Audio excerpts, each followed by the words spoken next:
Hey y'all, today we are making California Gold baked chicken. It is basically a baked chicken with an amazing sauce that I got from a friend. So I'm just going to season with salt, black pepper, garlic powder, onion powder, cayenne, paprika, and then I'm going to add some olive oil.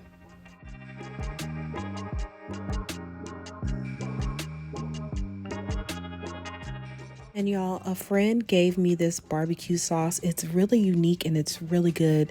I named it California Gold just because this sauce is so amazing and it's not like anything I've had before. It tastes like a mustard-based barbecue sauce with a little bit of peanut butter and a kind of Thai kick to it.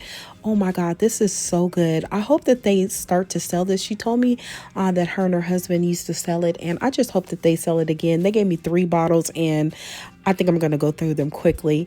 So yeah, next I'm going to preheat my oven to 400 and I'm going to drizzle some olive oil into a cast iron skillet.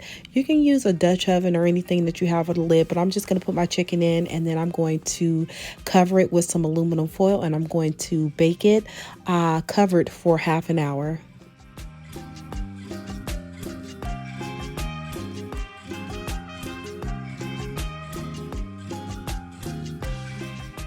All right, so here it is after it's cooked for half an hour. I'm going to take the foil off and I'm going to turn it up to 425 and let this cook uncovered just so it can start to crisp up the chicken skin.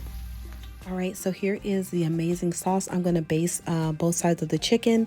I am going to link a barbecue sauce that I found that's very similar that I've had before. It's on my Amazon storefront and the link will be in the description bar.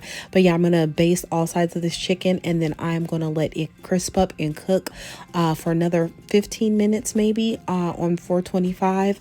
And y'all, this is so good. It had the right amount of kick to it. And yeah, I'm definitely in love. If you guys are watching, returning, thank you so much for coming back and watching my content. If you're new, welcome. Please make sure that you guys subscribe and like and comment on this video. And I will catch you guys in the next one. And I appreciate you all. Thank you for watching. Bye-bye.